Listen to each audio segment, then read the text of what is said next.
But then again, we have to have values, and we can stick with our values. So a fixed mindset may have its advantages, because then it means you're not exposed to any windfall of ideas, of whatever. You can say that from where I stand, this is where I draw the line. I'm not going to go that direction. So we have to look at things in both ways, and we have to balance them out. Again, according to background, we look at whether we come from, what kind of an economic background we come from. Are we coming from a difficult economic background? If someone grew up in poverty, does that influence the way they view things? Does that influence the way they view people? In many cases it does. And also following an economic background will have an educational background, in the sense that a child who grew up in a poor background will likely not have the same kind of educational experience as a child who grew up in a rich background, for instance. And therefore, it's easy for a child coming from a poor background, a person who grew up as a poor child, having many times we've found sometimes issues like confidence issues. It would take a bit of time to be able to relate with people who may have come from a different economic background. And these are realities. They may be harsh, but they're realities of life. And therefore, many people have struggled, but others have somehow managed to overcome.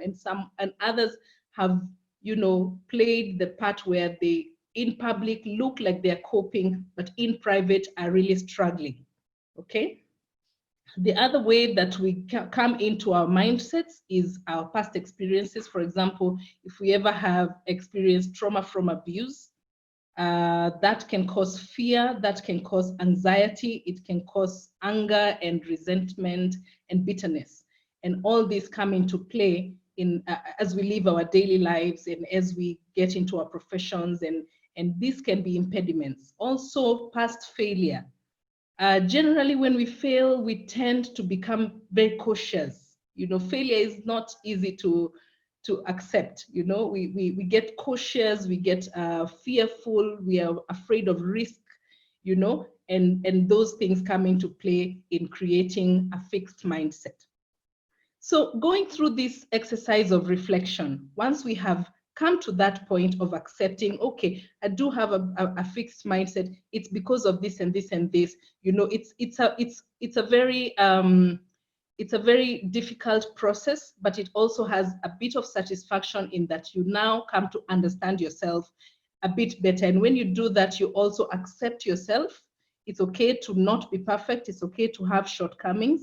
But if you want to grow a growth mindset, then you have to step out from that point, because then you don't want to continue blaming your past experiences, your family background, people around you who have hurt you. You cannot keep on blaming them for the poor quality of your life. So we're trying to move out from that and go into a way where the quality of our life is higher. So then we are trying to develop a growth mindset. Let's see how we can do that. In the first place, we have now to stop thinking the way we think when we are in our fixed mindsets.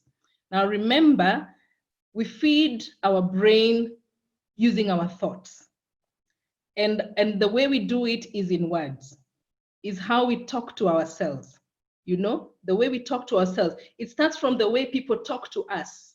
And then we internalize that and we create a voice in our head that talks to us, And how does this voice talk to you? How do you listen to yourself when you talk? How do you interpret what you tell yourself? And then how does it affect the way you think and therefore the way you act? Remember the limbic system, we're saying that your emotions and your memories and all those things, they eventually contribute to your behavior.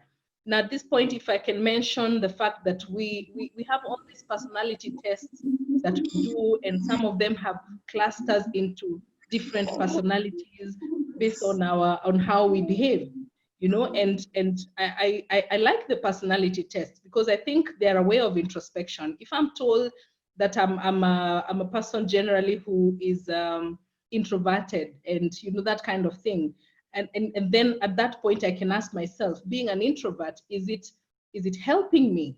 You know, is it something that I need to carry on with? Is it something that I may need to change?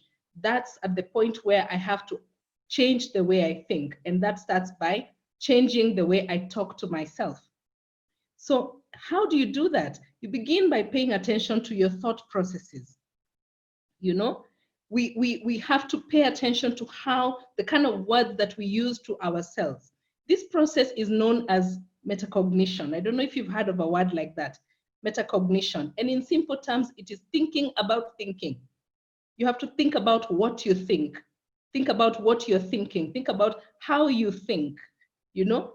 And if you do that, it takes a bit of practice because, like I said, introspection is very difficult. You know, it's like seeing yourself at your worst point, you know? So then you have to master your thought processes. And once you master your thought processes, then you can begin to change the way you think. In the first place, you can begin to change the negativity of your thought processes. If you tell yourself negative things, you must stop, or at least you must start reducing the frequency until you stop, because these are habits. Habits take time to form, and they also will take time to get out of, you know. For example, if you grew up, and in this case, I'm going to talk about teachers because I am one of them. And I personally had a very difficult high school life with teachers who would tell you that you will not amount to much. You know, you're this kind of person, you're that kind of person. I grew up in Nakuru, which was an urban setting, and I went to high school in Muranga, which was a rural setting. And it was a very serious problem because, you know, there was town dwellers and this is how they do things. And it didn't matter. Even when you're new in the school, you're already in problems from day one, just by who you are and where you've come from. So some of these things that we were told, you begin to believe them. You know that when people, if you hear something frequently enough, you begin to believe it. If a teacher kept telling a child, you're very stupid, in fact, you don't seem to be understanding, you're bongolala, you know, those are the words some of the teachers would use during our time. And therefore, as you grow up, you're already aware that you're bongolala, your brain is slow, it doesn't work quickly enough, you can't grasp concepts like mathematical concepts, and therefore your achievement of that subject begins to go further and further down.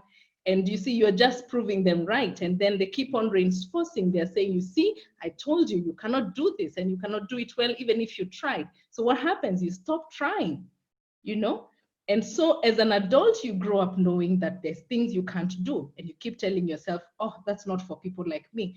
My head is too slow for mathematics. My head is too slow for I'm not good enough for business. I can't work in certain places. I don't have the looks, you know? Those kind of things. So once you master those that thought process, the first thing you do is change your words. You have to change your words to change your thoughts.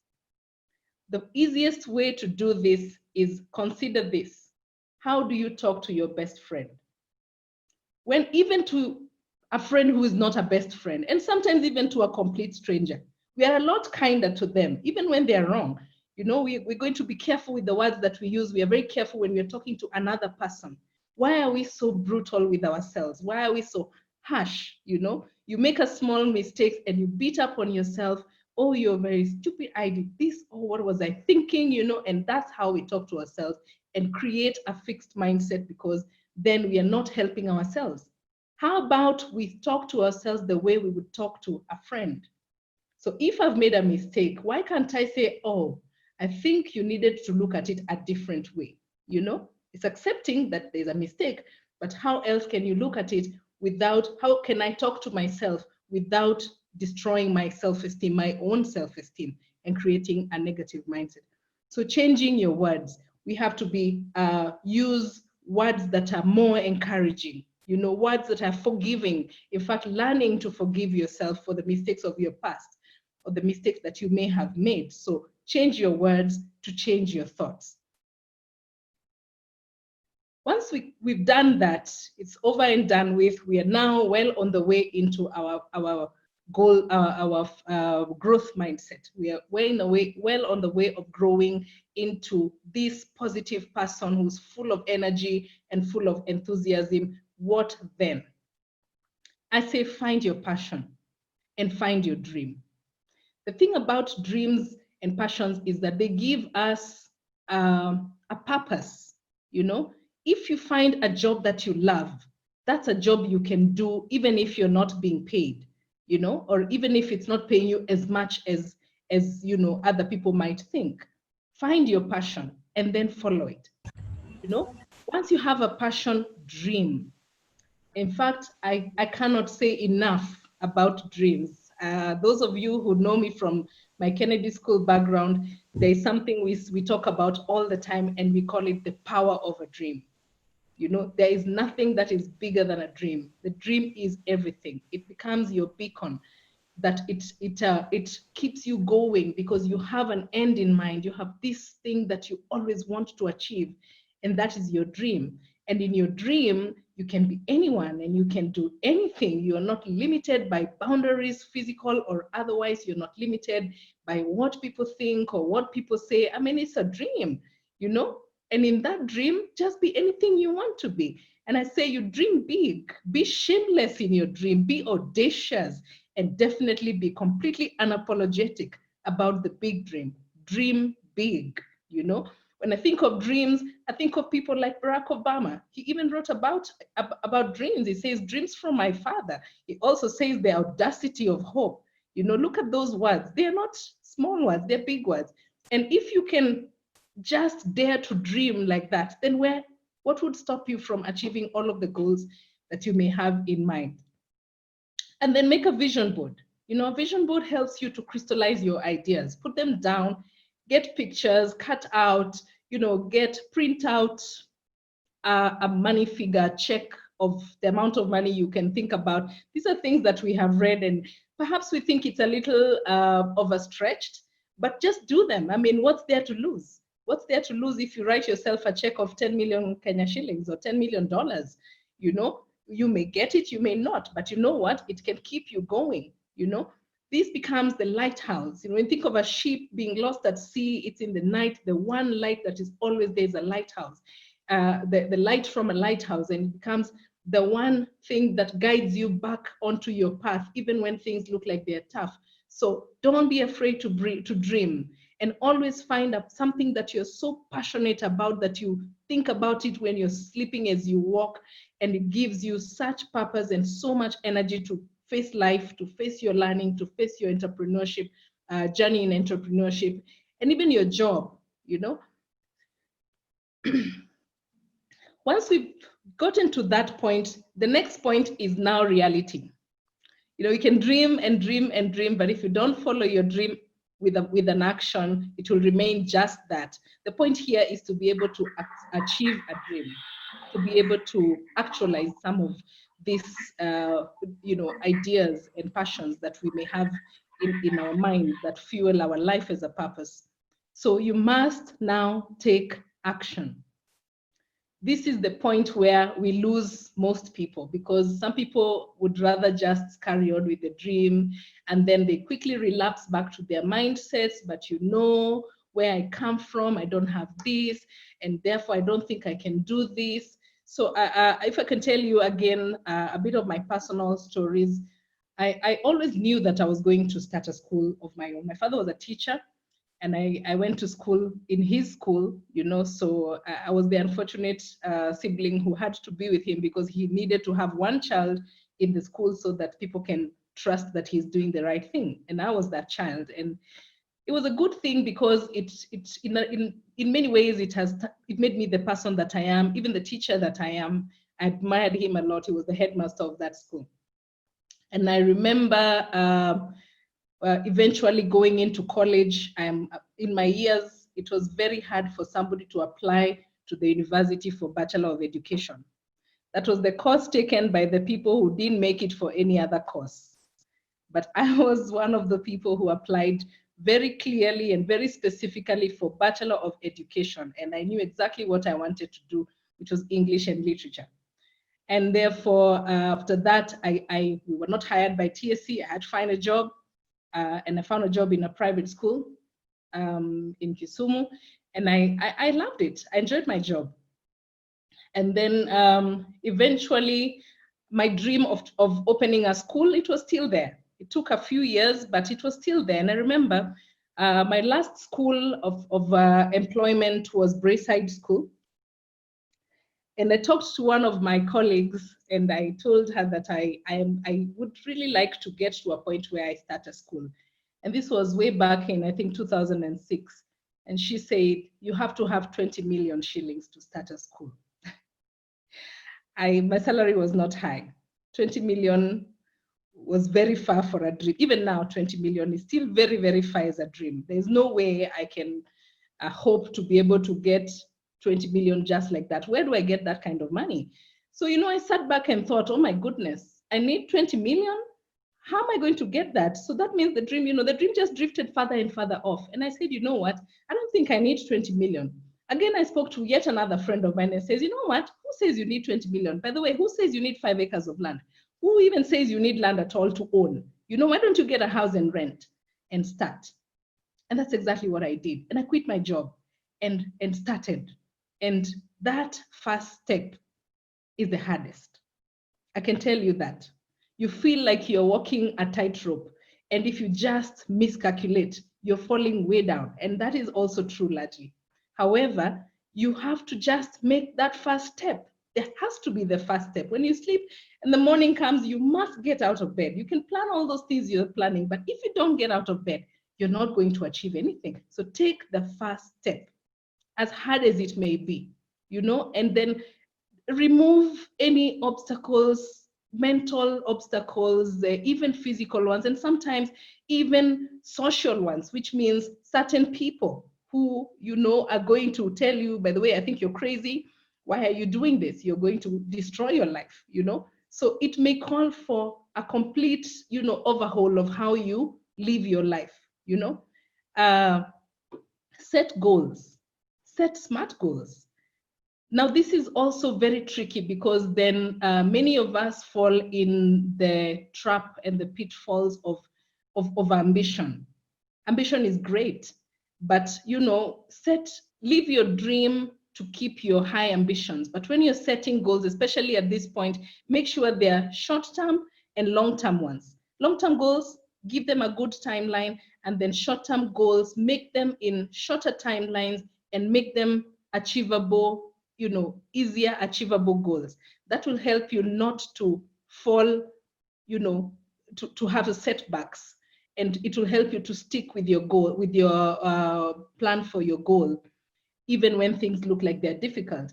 Now, the beauty of short-term goals is that because they're easier to achieve, they also give you a sense of achievement and a sense of satisfaction. And that feeling that comes with achieving certain goals of, being able to do, something like when Matthew, when you're talking about this person who put their products online and immediately gets an order, and it reinforces you, it keeps you going, So short-term goals are very, very important, but they must lead to the long-term goal.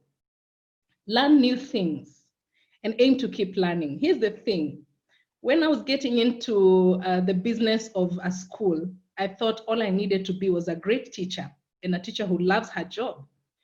Within weeks of opening that school, I was fully aware that being a great teacher was the least of the requirements, because in fact, I did not have time to teach, because now it's a business. And now I had to realize that I needed now to be a good business person. And that's something I hadn't thought about.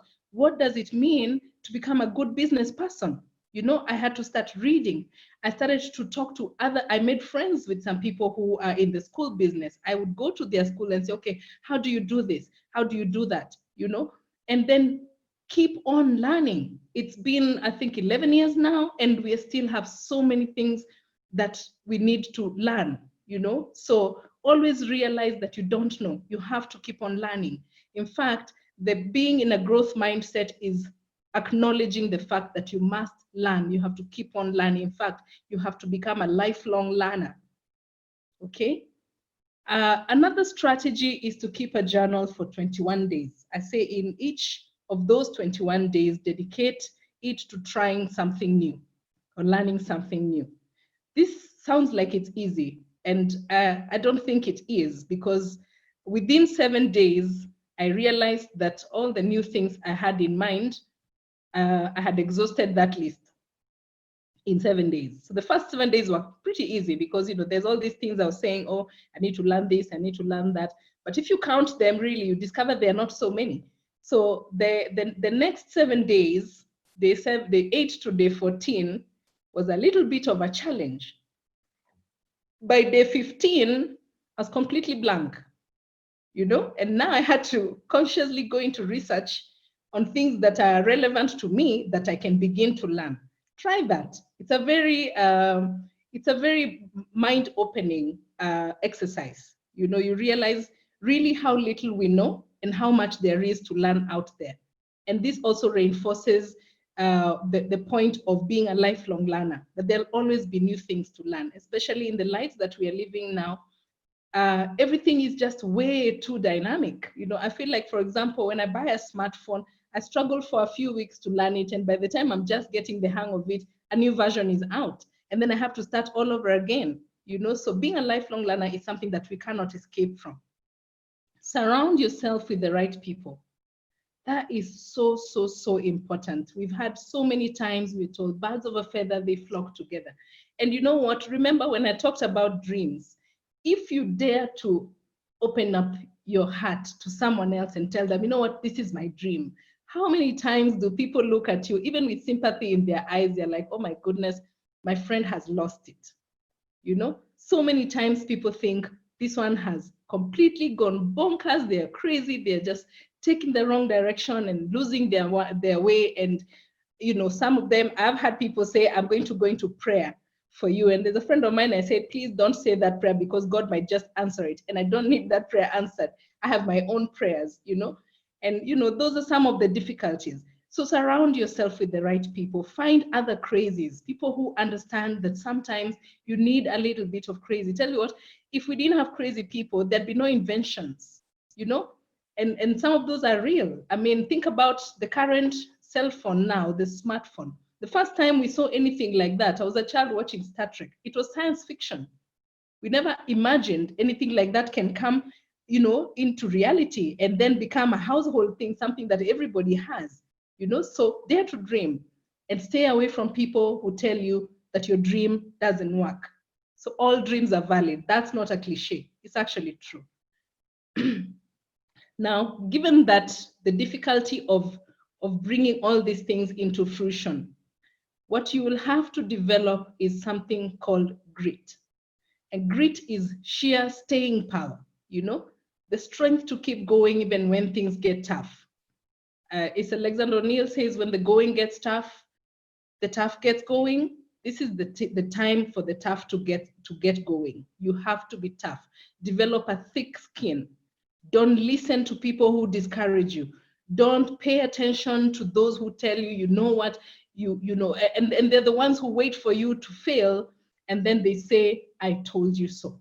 I don't know if there's anything that is more hurtful than that. In fact, if you ever find yourself in a position like that with somebody who fails, don't ever tell them that I told you so, because really they've done everything they can. And even though they've still failed, the last thing you should do is kick them when they're down. I feel like the I told you so is kicking people when they're down, but it will happen. And therefore you must develop a thick skin, right? You must have a spirit of resilience, perseverance, and endurance. You have to just keep going, and perhaps learn something from that. Again, we go back to learning. If you fail, there's a possibility that there's something that you may have missed out. Is there another approach that you could have taken, So that is great. Again, I talk about personal stories a lot. In the journey of entrepreneurship, in fact, I like to tell people that if you want to know God, start a business, because that's the one time when you realize how little control you have over anything. And the year 2012 was a very difficult year for me, because that's when I was expecting my last born child. I got into serious health problems, and I lost months of that year. In fact, I think from July, I lost the rest of the year. And I was not able to work. And then the business really struggled. It struggled so hard that, in fact, this is why I'm telling you that the school is young, because at that point we had to restart again in 2013, sort of. So given the difficulties, as usual, when you're a business, you have loans, and we began to fall back in payments, and it just compounds, it snowballs. It starts with one missed payment here and another missed payment. Then the next thing you know, you have a mountain of missed payments, and things were looking very, very difficult. And by the way, the collateral for that loan was the house we were living in. So, we're looking at potentially losing the house as well. And I try to remember some of the things that helped me to go through that period of my life. Now, soon enough, I was getting communication from the bank, and soon enough, I was being visited by auctioneers. And I don't know how many of you have the kind of impression or feeling I have about them. Nothing personal, it's just a job that they're doing. But if you're on the receiving end of an auctioneer's job, you know how painful that can be. And you know what? I remember vividly a length of time where these guys, by the way, promptly at 8 sharp, they would be knocking at my gate. And the gate was a metal one. It's very loud. The whole neighborhood could hear it. So we took to not opening the windows, not opening the curtains, no light on, absolute silence. My baby was about 5 months old, and even she wouldn't cry.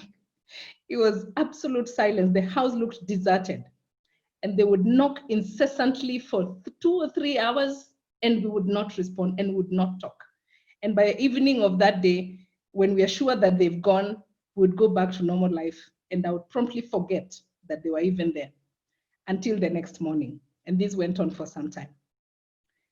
And that's a strange strategy, because sometimes it calls for removing yourself from the position, from the situation, because I was going to die of depression, and yet I didn't. So that's great, And like I said, I like to share personal stories because, they're real. This is not something that we read or, heard from somewhere. We survived. We saved the house, we saved the school, and we survived. And we are still here, But I can tell you that it took grit, it took resilience that was beyond comprehension. And that I can only attribute to the presence of God and the strength of God. This is the proverbial one set of footsteps at that point, because definitely I don't think I was strong enough to walk by myself. So remember, as I say, if you start a business, the chances are you'll be very good friends with your God, which is great. Practice gratitude. That's a very, it's a very satisfying strategy that I found works in the point of developing grit. You wake up in the morning and just take stock of your life. The fact that you're alive, the fact that you're in good health. Be grateful, be thankful for the people, even if they may be few. Even if it's just one person who still believes in you, practice gratitude in the morning. And then again in the morning, make a point to plan for your day. Look at your day, have a visual of what you may want to do, and this is after practicing your gratitude. And then in the evening, again, take time to be grateful for the day. And then reflect on it. Reflect on the day that was. Reflect on the things that you did, the occurrences of the day, the people that you may have met. Did you learn something? Did you experience something that brought you down? And if it did, can you deal with those feelings? Face them as quickly as possible so that you overcome them. And usually the way of overcoming negativity is by learning from it. There's always something to learn, and there's always a silver lining. That's the way I look at things. Find inspiration by observing people who you admire. Get a role model or a mentor. My mentor when I was starting the school was a lady called Mary Okello. She was the proprietor of McKinney School until recently. She didn't know me, I didn't know her. I didn't think I can ever meet her, but she contributed so much to the person that I became as an entrepreneur in education, because I actually opened a page where I just observed her. I would read about her, I would read about, her professional background, I would listen to her speeches, and she kept me going. And in fact, I reached a point where I was likely to be trying to emulate her. Eventually, I got lucky because my brother was involved in that family, and I got to meet her for a very brief moment, but you cannot imagine how happy I was to be able to just shake her hands. So find a person you admire. It may not even be somebody who is here in the country with you, could be somebody from elsewhere, could be somebody you will never ever meet, and then as you go along, you will find new people who you can emulate, new people to learn from, and new people to be inspired by. Expect failure and embrace it. I guarantee you failure will happen. As long as you're trying something new, you will fail. When we are teaching, we tell children that failure or mistakes are proof that you're trying. So as long as you're starting something, you must expect failure. And when it happens, embrace it. Embrace it by knowing that it is something that has come here and is giving you an opportunity to learn. And it's not because you're a good or a bad person. It's not because you're a good or a bad business person. Even big businesses can come down. A mistake can bring them down, So that is just, there's no shortcut around that. And the failure will come over and over again. And not just in entrepreneurship, it will come in your schooling. As you're trying to study for your master's as an adult student who already has a family, you have children, you have a husband or a wife, and it's already interfering with everything. Your marriage is struggling, your children are missing out on parenting because you're trying to chase this dream, So those things will come. You must know that they will come so that you anticipate and plan for them. If in the eventuality that they happen, you can tell yourself, oh my goodness, this is something that I had foreseen. Perhaps this is when I need to put in a different approach. Try, and try again. Keep on trying. No shortcut there. If you read the book called The Outliers by Malcolm Gladwell, he's very clear that for anybody to excel in any field, they need to put in 10,000 hours of practice. 10,000 hours. If you take 1 hour a week, it will take you how many hours? I forget that calculation, but think about it. A day only has 24 hours. You need 10,000 hours. And obviously, you're not going to do this for 24 hours because you still need your 8 hours of sleep and you still need to, do other things. So I can tell you that it will take a long time for you to get the results that you're looking for. And it's going to be painful and it's going to be challenging. There will be obstacles in your path. You just have to keep on going. You keep on trying. Here I have to put a disclaimer: when you try new strategies. You know how they say insanity is doing the same thing over and over again and expecting different results. So when you keep on trying and keep on repeating what you're trying to achieve, make sure you learn from the first failure and apply a different strategy. Learn, read, research, and in fact, look for help. It's actually very okay to find somebody and ask them, I'm struggling with this.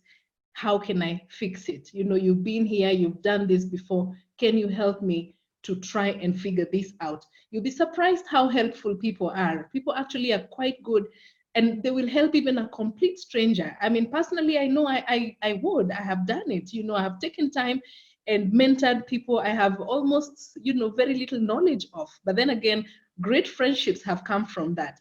So don't be afraid to seek help, to be vulnerable enough and humble enough to accept that I don't know everything, and I have tried and it doesn't look like I'm doing things right. Instead of keeping on repeating the same thing, and worse still, instead of giving up, rather get somebody who can walk you through that path until you're able to stand on your own 2 feet and carry on. The other thing that we do when we struggle with things in life is to research on other people's failure and see how they overcome. There's a comfort in knowing that you're not the only one, and you're not the only one who has given up. On the other part of this slide, you see a visual of famous failures. We have there Albert Einstein. It said that he wasn't able to speak until the age of 4, and his teachers said that he would never amount to much. That is Albert Einstein, a man whose legacy we are still living. And, there are those people who are said to be still, ruling from the grave. That's one of those people. Look at Michael Jordan, a famous and probably one of the most beloved basketball stars. He was cut out from his high school basketball team. It's almost unbelievable to imagine that. And knowing, the guy that he is, or the basket that he was on the basketball court. And he said that he locked himself in his room and he cried. Then again, crying is a good thing. It's got a cathartic effect. You remove the bitterness and the anger. So maybe we should learn how to cry. Maybe when we are alone, we don't want to expose our weaknesses sometimes, but there's nothing wrong with crying. Walt Disney, who was fired from a newspaper for lacking imagination and having no original ideas. I think I find this the most hilarious. I mean, it's Disney. How can he be accused of not having any original ideas? Given that to date, I mean, if Disney movies, Mickey Mouse is still trending, I think all of us, regardless of age, we use that as our, growing up TV programs. Steve Jobs, 30 years old, he was left devastated and depressed after being unceremoniously removed from the company that he started. Wow. Yeah, that must be very heartbreaking. And if he still, was able to emerge out of that, then, that's the kind of guy we want to read about. Oprah Winfrey was demoted from a job as a news anchor because she wasn't fit for television. It's Oprah Winfrey, who was not fit for television. I mean, she's all over the TV. There's a similar story like that from a guy who I love so much, Steve Harvey, whose teacher says you can't be on TV. Is there anybody from your family who was on TV? Is there anybody from your neighborhood who was on TV? And you know what? He says that every Christmas he buys a flat screen TV for that teacher so that that teacher doesn't miss to see his face all over the TV. And I really, really like that story because it talks to me as a teacher, and it reminds me how as teachers we can be the reasons for fixed mindsets in many people, so it's a learning. Of course, we have now the Beatles rejected by recording studios who say that we don't like their sound, they have no future in the show business. And I think the stories speak for themselves. Failure is real, that if you're able to overcome your failures, then you have success that leaves a legacy, for generations and generations to come. There's a speech I listened to at one point. It was also given by Steve Jobs, and it stuck in my mind. He said, "Stay hungry and stay foolish." So we've come from a fixed mindset, we've gone into a growth mindset, we are achieving our goals. It's very easy to fall into complacency, and contentment. We've done this, we've done that, what's there to do? I don't think that is what should happen, because if we get to that point again, we begin a new cycle of being in a fixed mindset. Because again, we go to the point of, I've already done it. Why do I need to work any harder than I have, And so he says, stay hungry and stay foolish. When you think of hunger, it's a motivation to work. It's a motivation to get out and do something. If your children are hungry, you cannot sleep. So stay hungry. When you stay hungry, you stay motivated, your mindset remains in the growth stage, And stay foolish means you constantly need to learn. Please remember this, whatever you do, stay hungry and stay foolish. Once you've achieved your goal, set new ones immediately. Don't fall into complacency. Don't lapse back into a fixed mindset. If you don't want to learn anything new, find people to teach. Find people you can provide mentorship to. Share your knowledge. This is one thing we always say, we talk about it a lot with my partners and my friends, that people don't talk about the journey. Most of the time the journey is so difficult and so gruesome, and we are so caught up in survival that we do not document, we don't journal our difficulties. And therefore, as a young entrepreneur, I would sometimes try to look for people who have gone through stuff that I have, but I only find success stories. But success stories don't tell the whole story. The story actually is in the journey. So what I can say is that we all need to start journaling our difficult moments, so that we can share that knowledge and so that somebody else can be inspired by it, you know. So please, whatever you do, learn to share the knowledge. If you come from Mount Kenya like me, you recognize the guy on this screen, Kenny Rogers, and the song called The Gambler. Also, if you're probably around my age or older, you might recognize it. Young ones, I hope you will at least try. You can Google him and Google this song. He says, every gambler knows that there's a secret to surviving, that the secret to surviving is knowing what to throw away and knowing what to keep. Because every hand is a winner and every hand is a loser. Think about those words. How powerful are they? They're talking about the mindset, isn't it? They're talking about being understanding that we are in control of whether we win or whether we lose, you know? This song is about gamblers. It's about taking risks. In life, we are taking risks. Every time you get into your car and start and hit the road, you're taking a risk.